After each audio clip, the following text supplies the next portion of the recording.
Well, thanks everyone. Thank you for coming. So I was a senior engineer at LinkedIn from 2010 till around 2016. I got to see LinkedIn change in many ways in terms of the engineering and the company as a whole. I wanted to focus this talk on the engineering aspect of the company and what I saw in terms of changes from early till I guess post-IPO 2016ish, when the company when we had a serious number of users, 500 million plus. It's kind of hard to distill, over 6 years when you kind of work on something, it's hard to distill just a few points and make slides around them. So, and it's kind of boring too. So I thought I'll keep this like more of a story. I'll talk about what I've seen since like the beginning and how LinkedIn evolved, and we can kind of distill some things from there, and people can hopefully get some questions out of this. So to begin, I have this video that I found a while ago. It was created by Jan. Jan was like one of the earliest engineers at LinkedIn, like maybe engineer 1 or 2. And this is him on the anniversary of LinkedIn recently, building the first build of LinkedIn on his laptop and just like running it. So for the technical among you, LinkedIn was for a long time, and it still is a Java-based platform. Everything, backend services are mostly Java. Back then, it was really old school. It was like Java beans and like a database running off his laptop. And I thought it'd just be interesting to kind of start there.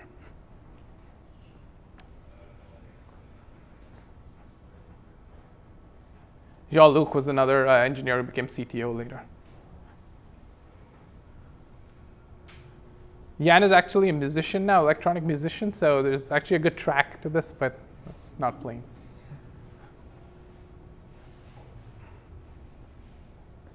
So all of it, like the cloud, the search, stats, I mean, fancy names, but just one service, what they call the monolith per se. And you think of LinkedIn, it's this giant thing, it does so much. At one point, it was just a guy running it off his laptop, a couple of commands, and there you see, it's finally deploying the web app. And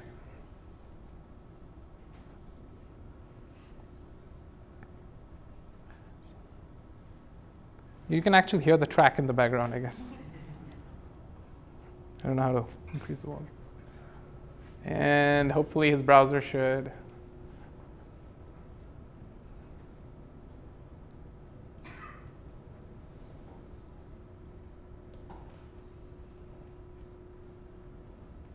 Well, LinkedIn. So, I think they use the blink tag too. So, yeah. So, it's interesting that LinkedIn had a core mission around building like this massive graph that connects everyone in the world, and they could have started with the more complex architecture or something, but they decided to keep things simple back then because they didn't know which way the company would go, which way the product would go. And startups are really about that. They're not about, honestly, I think a startup is a company the day it's found its product market and fit, and it knows what it has to do and it has to repeat and kind of scale that one thing up. But you're a startup while you're still discovering what that thing is and how you're going to get from zero to, to your goal. Sorry, I'm just trying to. This was LinkedIn's earliest infrastructure. It was one Java server and one database. The database was Oracle. LinkedIn was actually paying licenses for it. And that was LinkedIn's old campus in 2010 when I moved there. LinkedIn was not one of those super fancy companies back then with the free food and everything. It was relatively conservative and focused on its mission, and everyone was motivated by that mission. So over the years, LinkedIn, as engineering grew, people started to take different chunks, and they realized this was what was slowing the system down. For example, Leo was like this main server. Actually, it's named after a guy, Leo. But yeah, and it just like, all it did was it got its data and everything, your profiles, your passwords, everything was in that one big database. And then LinkedIn decided we needed this graph. You needed all these connections, and that's what we needed to do. And that wasn't easy. You had to like, even at a few million users, that was a lot of load on the database. So they decided they had to like build something else for it. And that's the first time LinkedIn decided to adopt what now is called microservices. But essentially, it's not even that. It's just extracting a service out, and because it is not working as part of the whole idea. So LinkedIn decided to build a graph, and they had to actually build this kind of weird database relay thing and replicate its database, and that's like it started adding complexity. That's just a picture of the campus. So where LinkedIn was in the Google campus, it was really beautiful to go for like a lunch walk. And there was just a hill nearby.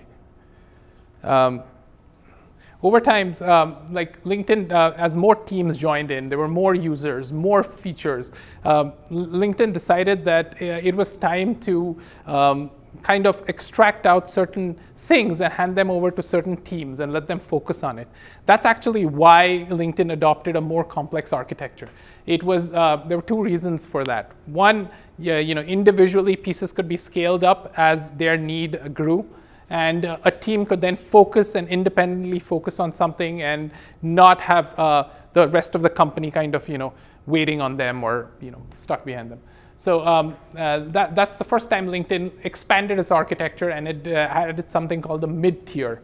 The mid-tier was the only way the web application could actually talk to the database. So a lot of people might work with here might be familiar with Ruby on Rails, where your application just directly talks to a database. At LinkedIn, that front-end web app was really like the Ruby app, but it was not allowed to talk to the database. Everything that went in and out of the database was protected and managed through this specific service that talked to that specific database. So, and at that point, another thing started happening. There was a lot of data.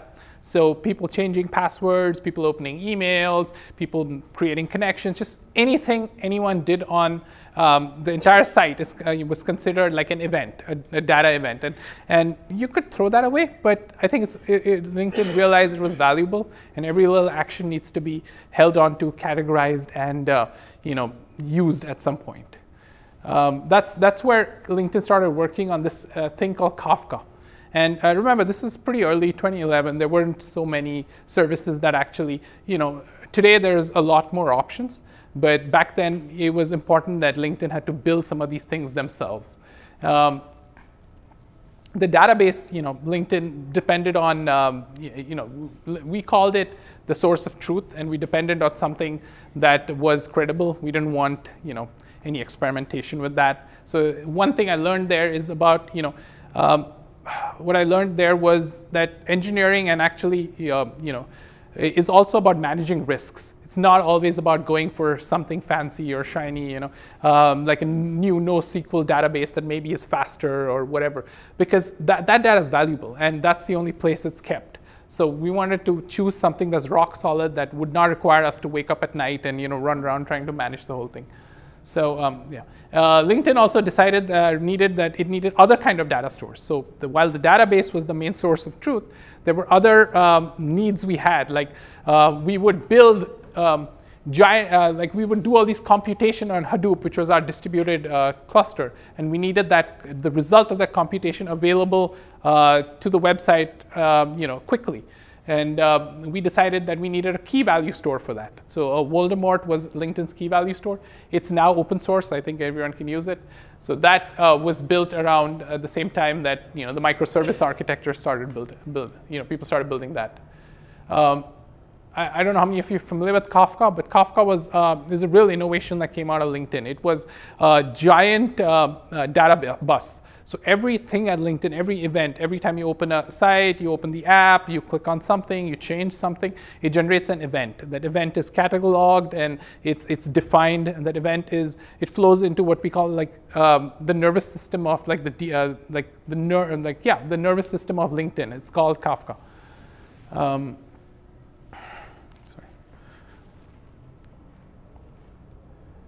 These are just pictures I've thrown in the middle, interesting ones. That's when LinkedIn actually redid its front end. It was called Project Waldo. So LinkedIn traditionally had a JSP-based front end. It was what everyone called Java server pages. It was kind of, people consider it old school, and it had some other web technologies like Backbone and stuff kind of clushed together. It wasn't scaling. LinkedIn couldn't change it fast enough. So at that point, they decided to move to more client-side frameworks, and LinkedIn picked Ember. So Ember is one of the ones right now. The React is a super popular one, but for whatever reason, we decided Ember was the best one for us, and that's when we launched the mobile web, the main website and everything. So as Jeff Weiner, CEO, kind of like celebrating the launch. Kafka. Kafka was really everywhere at LinkedIn. If you needed to do something, all you had to do was go look up the event in a nice little tool, find what event you needed to work off, and plug your application into that event. So if you needed to do something every time a user changes his password, you could just do it. You could go build a specific listener that listened to the password change event and go and send an email saying, hey, I noticed you changed your password. Why do you do that, or whatever. Kafka required a lot of work. It was one of those things where LinkedIn had to invest in its infrastructure. So at this point, it's sometimes not sensible to put a lot of money into technology that you could pick up off the shelf. But engineering at LinkedIn spent a lot of time evaluating things that were out there, and none of them quite did what Kafka did at its scale.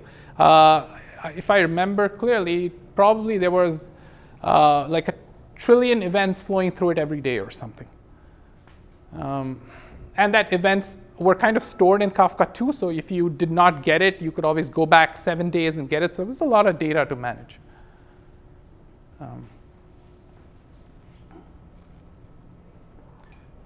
So over the years, LinkedIn got more sophisticated. And one thing LinkedIn did in the middle was dealing with technical debt. So at a company that's growing and moving fast, often people are, they generate what they call technical debt. That's basically some technology that's not quite right. It's hurting growth in some way, but people still push through because you need products and features, and sales needs some, you need to hit a target. But at one point, LinkedIn actually decided, let's not release any new features. Let's not release any new products for a while. Let's even like maybe 4 or 5 months. And let's fix this technical debt. Without fixing this, we're going to have all kinds of problems. For one, moving ahead is slow and hard, and that can cause people to lose their motivation. You're not able to innovate fast enough because you're working with old technology. It's kind of brittle, or whatever the reason behind that there lies behind your debt. So LinkedIn actually decided, let's take a pause and let's figure out what all this debt is and let's fix it. And part of that debt was a lot of small pieces, including how the services talk to each other. There was for example, if you decided to search for something, a request would go to a search service, and that search service would send that request to hundreds of other little services. And if somewhere in the middle of that entire graph of calls something broke, you wouldn't know. So monitoring, you had to be able to track that entire thing. You had to be able to have a better database. Like, at some point Oracle was hitting its limits, and LinkedIn needed to, be able to scale that piece to accommodate, its vision of having 500 million people on the platform.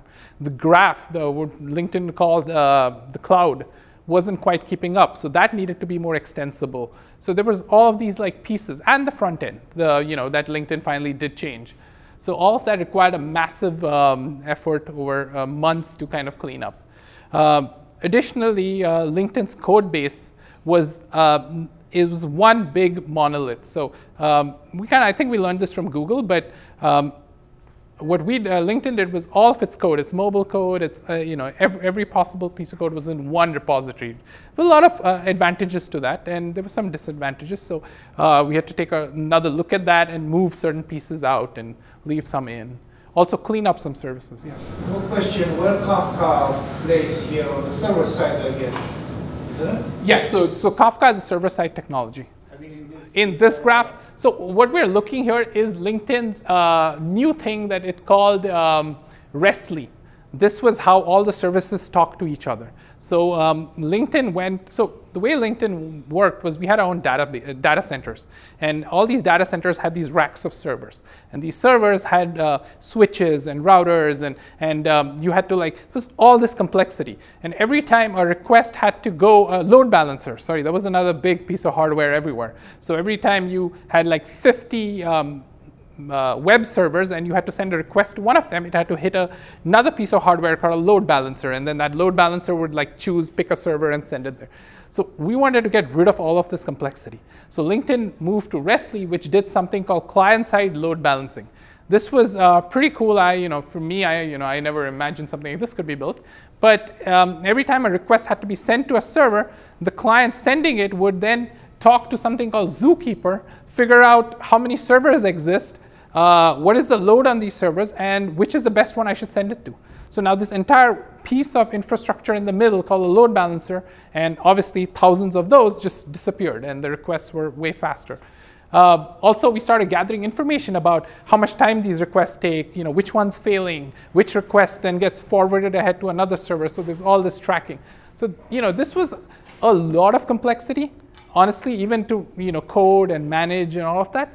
But this was way ahead in LinkedIn's life, and I think we had 2,000 engineers to throw at the problem at this point of time. So what did I kind of learn? That's just me grinning stupidly at my desk. Yeah, what did I learn? I'd say craftsmanship. It's important to, there's a lot of talk about moving fast and breaking things and all of that. But honestly, every time you break something or you move really too fast and you're not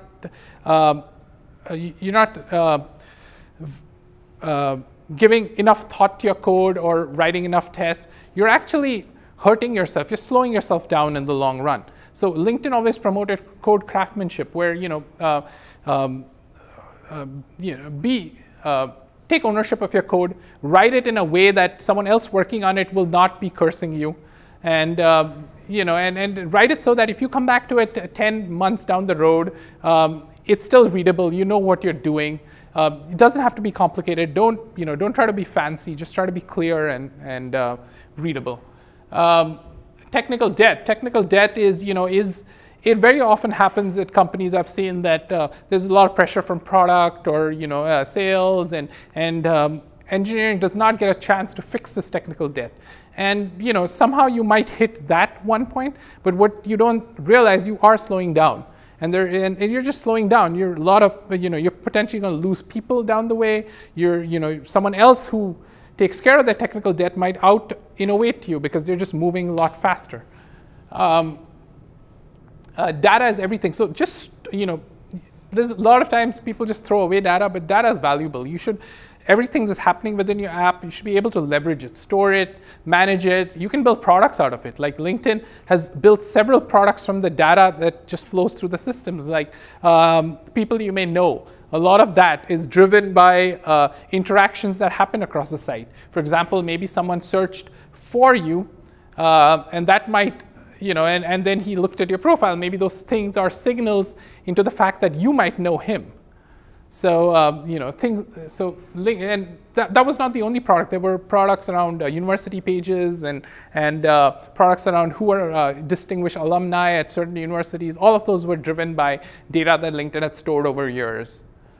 DevOps and SRE. Actually, these guys really saved my life. I love SREs and DevOps. I've noticed this trend across a lot of companies where developers are, you're the software guy, you just do everything. You got to manage the servers, you're supposed to write the code, you're supposed to deploy this, you wake up at night when the server goes down, it's just everything. But LinkedIn didn't do this, honestly. Everyone and the whole engineering org loved the company for that. We actually had a separate DevOps, or what you call SRE org, to manage servers, make sure they're running, handle operations, wake up at night if something goes down. I mean, they'll hate you for making the server go down, but they'll protect you. Unless there is a real reason for you to be engaged, you will not be engaged. So I feel this kind of separation of concern was great. It helped everything from retention. You know, I interviewed people, I won't take any names, from other companies where they were like, you know what, I'm underslept, I'm overworked, and you know, and we're forced to push out new features every day. There's a lot of technical debt, so everything keeps breaking. And then, you know, this third time this week I got paged at night, so that hurts. Empathy. So this is something that Jeff Weiner promoted across the company, from management to product to engineering, and every, you know, it's not something, it's you know, it's a great word, but not all of us have it on the top of mind every time. But like at LinkedIn, it was, you know, we took it seriously. We thought about being empathetic in terms of product. They thought about being empathetic to the user. We thought about, you know, the others in our team when we were writing code, we were making some big change, you know, or deliverables to someone else as a product manager. You know, we should kind of put ourselves in his shoes and see, you know, what he has to deliver, and we as a team. So I think it made LinkedIn a great place to work. It, you know, from talking to people, I think it had one of the best cultures in the Valley. Retention was really high. People loved being there. The free food helped, but, you know, this was great. Yeah, I think I'll just open up to questions at this point. Yeah. Regarding reducing technical risk, how much upfront design you did? I mean, did you have like architects that propose a solution and you sell that to developers, or? Yeah, so the way the org was organized is there was a product, and the product teams worked with business operations and the rest of the company execs, and they figured out what direction we need to go. And, or even, you know, they could even be, it didn't have to be just a product feature. It could be a technical thing, like, hey, you know what, our web interface does not look good, it's not responsive enough, it's not flexible enough, and we need to do this thing. And that could be a dictum that came down from product. And, you know, and then engineers would, the engineering org would then get together, have their own meetings on how to achieve that along with product. And was your question about this, or just specifically about the front end? No, it's about the process in developing, yeah? I mean, usually there are conflicts between architects and developers, yeah? Yes. When they throw the word, I mean architects. Yes. So there is this evolutionary architecture. So LinkedIn, we didn't have a title called architect. We just had senior engineer, engineering managers. But yes, I think what you're referring to is maybe just like a senior engineering team. Yes, there is some level of conflict between product and engineering, and that's everywhere. Engineers want you to, you know, want to do it right, and product always wants it done yesterday.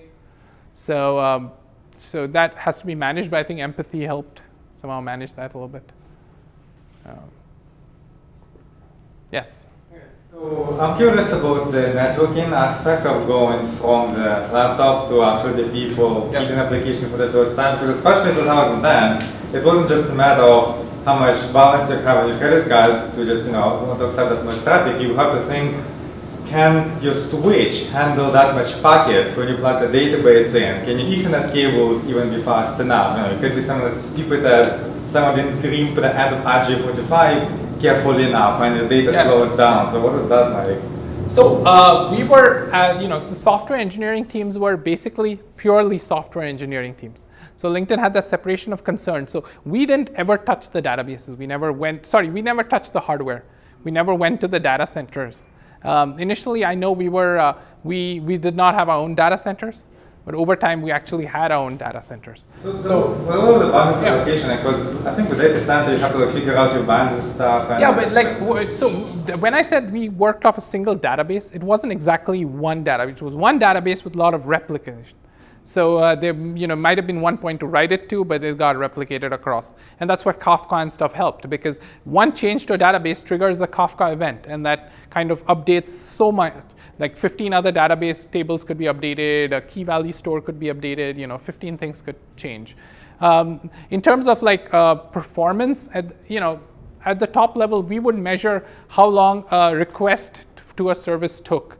So and we would horizontally scale based on that. So if for some reason your request for new connections wasn't returning fast enough, then we would, at the top level, we wouldn't wonder where a switch or a router was overloaded or anything. We would just scale by adding a new instance of the same service. So we just kind of increase. I mean, there's so much technology today to do all of this. Honestly, it feels like we were reinventing some kind of like wheel back then, but none of the stuff existed. Now you have Kubernetes. You have, the clouds are far more sophisticated. I'm a bigger fan of Google the Google Cloud. I've used it since, early 27 to build my first startup on. The key value stores and everything's available. Like, you have, and I think if we had that, we potentially could have even moved faster. So did you actually own data centers, or did you lease them? I think initially, I don't have the exact information, but I think initially we didn't own them. So, over time, LinkedIn did build its own data centers. It was quite an expense. So, and I remember there was all these conversations about why don't we just use AWS, and I don't know, it worked out for the company, so I guess, yes. Did you work with data scientists? Yes, so that's a great question. So I found this, this was new to me. So the whole data science org was something I had never experienced before, and it was separate from engineering. So it was actually called data science. It was founded and run by a guy called DJ Patil. DJ Patil went on to become, so he actually founded the word data scientist along with Jeff Hammerbatch, who started Cloudera. So, and he then went on to become Obama's chief data scientist. So he's quite a distinguished guy. The whole org was his brainchild where, everyone had to be developers. So we didn't expect data science. So we expected data scientists to have a more inquisitive mind, potentially, be more research oriented, but be a developer. So everyone had to write code. Even data science was shipping out data models and code. And that's the beauty where, we talk about Kafka and separation of concern. So they didn't really have to engage anyone. Like the data flowed wherever they needed it to. It could be into their Hadoop jobs. So they had their own Hadoop clusters. They could run thousands of jobs. There were like different clusters for every kind of org need. And or they could run some kind of a distributed Storm-like thing where they could, in real time, process the data coming in and generate insights from that. And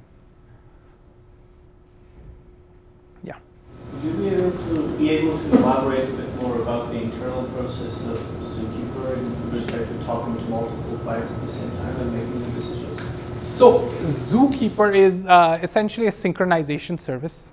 So Zookeeper is, it's like when a lot of things are going on, like there are servers that are dying or coming back to life, or new servers are being added, or someone's IP is changing, or no matter what, something's always changing. But you need a way to get a clear picture of what's happening at that point in time, like a snapshot. So it has to be instantaneous, has to be realistic. It can't like change under you. It's what they call a locking service. So a Zookeeper serves as that. We technically did not ever have to deal with Zookeeper directly. Zookeeper was, I think, invented at Yahoo, but it's really popular way to synchronize different things. It provides like a directory interface that you can read and write into.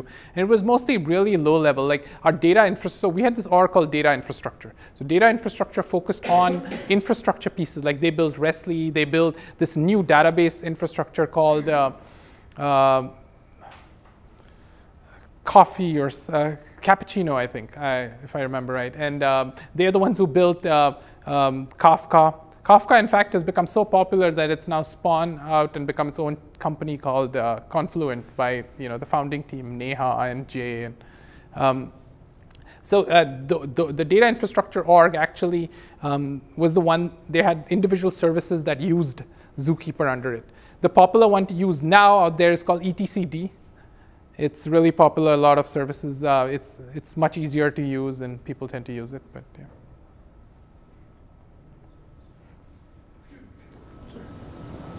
If you're building something, not like LinkedIn, but something that requires a graph database, yes, with the different, like Neo4j and stuff like that, is there any recommendation, generally speaking? honestly, I think it depends. You have to be very clear what graph queries you really want to execute. Make sure it's not like a relational database will not do, because many times a relational database does a lot, like Postgres can do a lot. I mean, unless you have really complex queries, in which case I think Neo4j is probably a good option until some point. If your idea is to scale to millions, at some point you're going to hit a roadblock and you're going to have to figure a way to scale that. And but obviously don't go out and write one from day one. So it happens, people rush to build technology, so people love it. So what do you think is the evolving role of an SRE or a DevOps engineer as we're going from virtualization to Kubernetes and containers? Interesting question. I think like an SRE is really someone who understands a service very well and he owns it. And when I don't think when you move from virtual, so we never use virtualization. So LinkedIn, for example, had used multiple JVMs on one machine. Yeah, you could call that virtualizations, but it wasn't really VMware. It was just like, let's keep running VMs until the machine can't take any more. And you could have multiple services together. And you can do that with Docker now. And, or if you are on Kubernetes, then it potentially handles even more of that. But someone still needs to configure Kubernetes. Someone needs to manage that. Someone needs to make sure the new services and the changes going out will not break something else. Everything's backward compatible. When a new feature is being rolled out, you want to ensure that it's done in a way that the service is not unavailable. So SRE would own a lot of that. A developer doesn't, at that point, he needs to make sure his code is good, his code is solid, it does what it does, and then he works with the SRE to make sure it's, the service is going to continue running. He's not trying to be unreasonable. Like he said, hey, I need like 300 gigs of RAM for this new thing, and the SRE's like, okay, let's think about it. That we don't have that, and we're running other stuff here, and kind of has the global picture, and the SRE org has just expanded and grown into its own domain now with, it's pretty deep and extensive. There's a great book on SREs by Google. Now I forget the name, I think.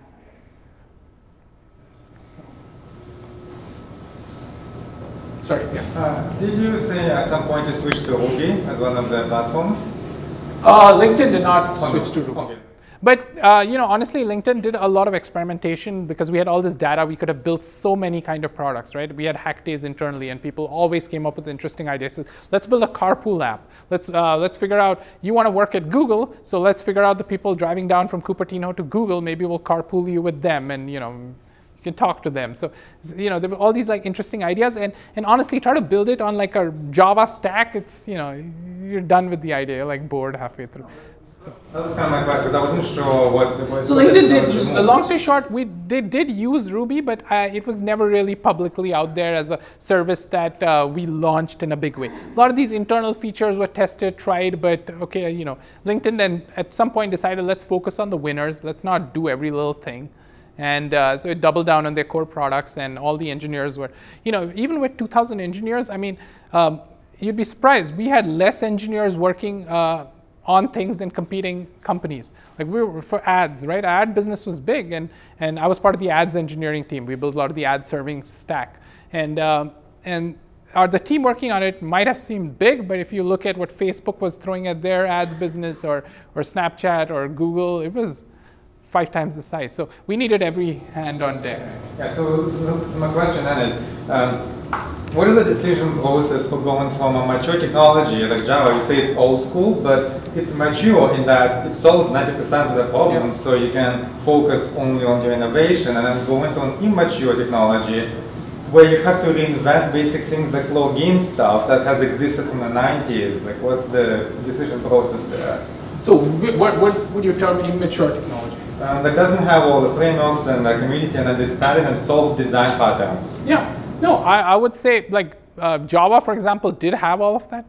Like we use Spring. Spring had a lot of design patterns, and at some point, LinkedIn just needed to build its own patterns. I mean, it wasn't one database. The login wasn't simple. For example, when you log into LinkedIn, you're not just like looking up a database and getting one like hash value and comparing it. There's like so much happening. There are like calls going out to services, figuring out is your IP like and some attacker's IP, or are you, what are you doing? Which country are you logging from? Should we, change your rules somehow? So it just doesn't work at that point. It's not. But I think it's a good.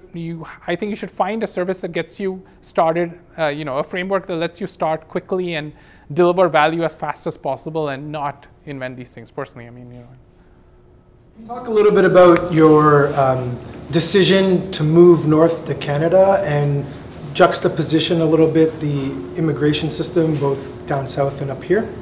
Sure. So after 6 years there, I was, I'm kind of naive in terms of the immigration stuff initially, at least. Now I'm a kind of expert going through it. But I just imagined, some part down the road I'd have more permanence and get a green card, which is the way you can continue staying there and be free and not be restricted by visa regulation. And essentially, I wanted to spend some time with my kids. I wanted to work on startup ideas and all of that stuff. And you can't really do that on a work visa. What I figured out is that for certain people or certain populous countries, maybe it's just a long line. I mean, it takes like 20 years, and and it's not going to happen that quickly. So I started looking around, and I had initially moved to California from Singapore, so that was like something I considered. I had some friends who had moved away to Berlin, so I talked to them. They said, "Oh, it's really cool there," and everything. But I had a lot of friends in North America. I had a lot of stuff here invested. So this friend of mine, Mark Organ, he actually pointed me towards Toronto, and he said, "Oh, what? This is a really cool place. It's like this thing. You should check it out. There's a lot happening here in tech." And that kind of got me looking into it. I came down. I love the city.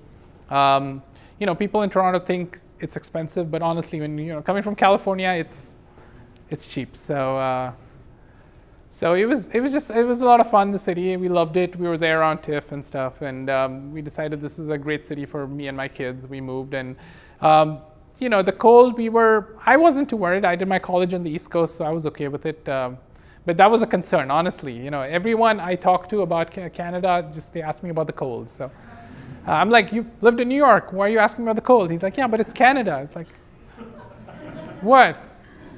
It's the same. So so it worked out really great for me, and I because we love it so much down here that I tend to tell my friends and tell everyone that asks me that they should come down here and join the tech community. And can you talk a little bit about your experience in Waterloo and what you've seen here today and in general with your experience with Waterloo? Sure. I know that Nabil knows everyone in Waterloo. That's for sure. So go to him. But it was great. I thank you, Nabil. He introduced me to everyone here. It was fantastic. Like just seeing how much is going on in just like this concentrated downtown. Like in Toronto, you wouldn't you'd really have to traverse the city to get things, and here it's like we were just walking between buildings, and it was like, hey, this is Google, and that's Terminal and Shopify, and it was definitely exciting. I think with the university here, lots of smart kids. I know they all moved to the Valley because I interviewed hundreds of them. I know people are moving back. I know I know at least 2 people from Waterloo who came back, and they're now going to Toronto for college again. I think they want to do a PhD or something. Yeah, U of T. So things are changing, and I think Kitchener, Waterloo definitely has a great chance at being one of the big tech centers in North America, because I think the biggest advantage is obviously that you're outside of America. So the other places in America are still governed by their regulations. So so it's either you're in California because it's worth being there, or you're in Toronto or Kitchener. So how easy was to navigate the change in the product? You showed the change in architecture. So you had a production product, and then you come with a new architecture. How you do a hot swap, or you do just overnight, or how you do So, you know, the design process, we had to, like, when we were building anything at LinkedIn, you had to come up with a design document. So before you do anything, you have to present this design document to the rest of your engineering team, not the whole team, but just your sub-team. And there would be more seniors from the rest of the company that would come in and sit, and they would ask you questions. And part of that, you would have to explain what your migration story is, if there was, and how do you think about backward compatibility. And there's so many, like, for example, Kafka events, right? If you want to introduce changes to an event that's already being registered, and if you remove a field that was previously required, then now that's a problem. Like, it's going to break a whole bunch of stuff in production because that was required and a lot of data has that field. So you have to, and when your change goes out, it's not just one, it's one machine at a time that changes, and potentially the rest of LinkedIn is still talking to you with the old language. So I'm just saying you have to think about these things. You have to write down a plan. There's no one way. There's definitely different ways to, you know, go about it. But essentially, you know, you have a, or you have to design it in a way that it's okay to be swapped out. So you swap out one machine at a time, and that's all right if the request going to the other machine goes to the old code. There's this other thing that LinkedIn uses called licks. I really love this. This was my first exposure to it. It's a feature management service. Now, recently, a friend of mine launched a startup called Split.io to do this exact thing outside. So at LinkedIn, everything you did, any bit of code, I mean, well, not everything, but most features and most changes, you put them inside this protective guard, this little code called a licks protector. And you basically then went and registered it with the service. And you said, okay, I should be able to now turn this little bit of code on and off for a certain percentage of the users. So it's a way of getting services out. So if LinkedIn created a new thing, we wouldn't just say, okay, 500 million people, here you go. You know, they would basically say, okay, let's just test it out. Let's try it out with this little bit of people who were in, you know, in London. Let's try 2% of the people coming from London, or 5% of the people in North America. And then we would monitor for errors. So you would see if there were any, like, you know, anything broken, everything working fine, and then slowly they would ramp it up. They would go from 5 to 10 to 60 to 90, and, you know, and if there was a problem, you could roll it back. Or, you know, maybe something just, you know, went bad. Like, you could sometimes put out changes that hurt monetization. Maybe you launch something that causes people to not click on ads. And because, you know, maybe a thing is broken and it causes the ad screen to, like, disappear or get hidden or covered, and I don't know. And then suddenly you're losing money. You notice the ad revenue, you know, dropping off. Like, you lose $10,000 in an hour, and then you need to switch that off. So all our code was guarded by that, and that made deployments and stuff a lot safer. Do you have any stories of crises and wars and stuff? Well, early on, I remember deploying. So LinkedIn, like, to your previous question, getting code out was hard initially. So even though without this RESTly and this cool infrastructure that talked, without load balancers, and that, honestly, it was a very high level of sophistication. And the people who built it were people who had built this at Google and Yahoo and stuff. So they knew what they were doing. But before, those people were, you know, we didn't have that. And getting LinkedIn out required a lot of coordination. I remember someone would be the deployment guy in charge, and he'd be, like, running around and screaming at everyone, and we had to make sure that the services were launched in a specific order, and we would be there till late to get this whole thing out. And, you know, someone would make one mistake, and then things would be rolled back, and you know, and that's where you know, I consider that technical debt, and over time we took that into account and fixed all of that, and it just became smoother and smoother. So, yeah. So this kind of connects to your point of the percentage of users being exposed to new features. Yes. A few of these changes that you've mentioned are really big, but they look like a step-by-step, where in reality it's usually a gradual kind of a process. It's one check-in at a time, honestly. Yeah. So my question is basically to have that as a context. Do you remember any instance, most probably the interesting ones, where a decision has been made and then throughout this gradual process the decision was reversed, or in other words, it was a failure in terms of decision making? So we decided to do something, use a new, let's say, framework or a tool, and then somewhere in between, we said, nope, we don't want that. I don't remember like a big one, but I remember a bunch of times when we, for example, we were building a new product and we have to recommend something.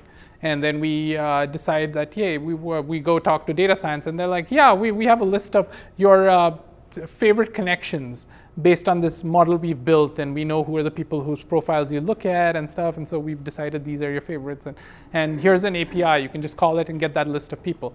And we call it and we get that list of people, and apparently it turns out, not to be your favorite, and people are reacting. And you might not notice that just like when you're looking at it, but when you start scaling it up, even then you might have to hit like a large percentage for people to start complaining and saying this is horribly wrong. I blocked this guy. Why is he on that list? And then it's a big problem, because then you start getting these reports, and those reports can sometimes go to execs, and you need to kind of make sure you can turn that off or work with that team and fix it. And so yeah. Yes. On the human side of building large and growing engineering teams, as you think about an engineering team of 10 people versus 100 people versus 1,000 people, what do you think of with the benefit of the experiences that you've had as being the critical issues, and how those key issues change as you go from one order of magnitude to the next to the next of the size of the engineering organization to keep a high tempo, high energy, high productivity culture? So, from what I saw, I feel that you should always keep your engineering team small. Or keep your teams small. So while your org might be 2,000 engineers, try to have small cohesive teams that can work well together, and build interfaces between the teams. For example, if there's a team working on some service that gives you certain kind of data, have them expose an API for you to use. Have that documented, defined, tested, deployed, and then you can just use that API as if you were using an API somewhere out on the web. So you don't have to really go in and engage them at that level. Then you're literally their customer. So every team is almost someone else's customer. And some teams are more lower down the stack, like the infrastructure teams, where everyone is their customer, and then there are some higher up from you that might need your help. So and each team can be self-contained. They can have their own SREs, have their own set of senior, junior engineers, have their own engineering management and product support, and kind of have these like little blocks. I feel work really well. So. What's your recommendation for the lifespan of the team? What do you mean by lifespan? So having a team together and then blowing it up and getting them out into different areas. Alan, who was here last time, was talking about that at Apple. So LinkedIn didn't really do that. So I've known people who've been with the same team for like 4 or 5 years, 6 years. I changed, I personally enjoyed different things. So I changed teams more, not for the team, but more for what they were working on. So I went from like back-end, ads engineering. I started off an API platform and building APIs that the world would use from LinkedIn. Then I went to ads and kind of worked on the ad serving stuff. Then I wanted to work on the front-end JavaScript stuff. So I moved to like the team that was changing the front-end to Ember. And I think each team was different. So I learned a bunch. And LinkedIn was open about you changing teams. I've heard that other companies, I've heard this is Microsoft, that you have to actually interview your way into each team. So, and these interviews, engineering interviews, they hit or miss. I mean, you take a company, put them through the same interview process, and you're going to only get 50% out the other end. So. Do you think when you left LinkedIn that the system architecture was good enough to scale further, or there was some issue that you were thinking to change it again? I think it was good. It was improving. In fact, LinkedIn was building a cloud on its own, and people who were much smarter than me decided that was the way to do it. So I don't have clear insight into it. But at that point, LinkedIn did do a lot of manual stuff that we technically were on bare metal. And at that point, we were adding virtualizations and a lot of the like EC2 like stuff where things would spin up automatically, or something died, a new one would spin up. And now they have Microsoft and all the Azure people. So I guess, and they're already at 500 million, so they know what they're doing. So is the architecture microservice based like Netflix? They have this yes. scaling servers to see if the network survives. Yes, so LinkedIn does. That's become quite popular. It's called chaos engineering, where you have like something that goes out and actively hurts internal services, or you have to subscribe to it. And but it does do some of that. At the same time, microservices is like a really popular term, but there was no definition of how small your thing had to be a microservice. Like LinkedIn had a service-oriented architecture. We had many services. And then there were those services called other services, and they called other services, and they called other services. There were certain rules that you couldn't call upwards, you couldn't call horizontal, you could only call downwards, and there were different compartmentalization. Maybe that certain services that are all related to getting search were all together in a super block, and you couldn't just randomly call any of the services. You only could call the head, because they all were like hidden from you. So it's like a different startup. You're just calling their API. So. Do you have any issue with the security? No, I mean security is handled. The security team kind of managed it at the edges, and I wasn't involved with the security aspect of it. But I don't remember, ever being any. I remember there was a process, there was a step where, if you had to go through a security review at some point in the company, we had a large enough security team to do this. So they would ask you questions around your service, and they would often find things like there was cross-site scripting, or there was a ability you didn't really use a nouns properly, where someone could like technically take your button, put it on any site, and steal your cookie or something. So there were always use cases, and that's why our security review was a valuable part of getting anything out the door. So. We only have time for 2 more questions. Sure. Another thing I want to mention is that every commit at LinkedIn went to production. So if you change something from hello Vikram to hello world, and you committed it, it would be review boarded, where your team would then look at it and say, okay, why did you make this change? You say, I like world better, and like, okay, great, I approve that. And once this approval was given, and like multiple approvals, then your code automatically went to the next step, where it would be deployed, packaged, and that service that your code was part of would be launched in a canary fashion. So canary is like if you have 100 instances of the same service, one of them would now be running your code for a while. This is and the system will automatically see if the error rate from that service changed. So services don't have 0 errors, they always have errors, but like if like you had 5 errors, now suddenly you're getting 50 per minute, there's something wrong with your code. So if that didn't happen, then your thing was promoted, you were allowed to promote it to the rest of the world, in which case it then was deployed to production. So every single change you made went out to the whole company, so you keep that in mind.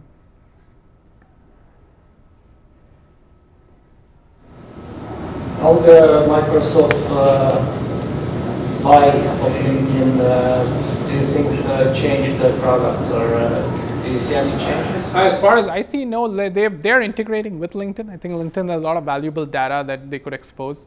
I think it was a fantastic acquisition for them. I think it's going to really help them in so many ways, competing in the market against like Salesforce and stuff. So.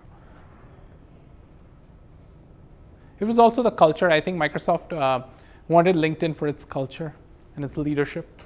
They wanted to bring some of the, absorb some of that into Microsoft. At least that's my guess. So if you can join me in thanking Vikram.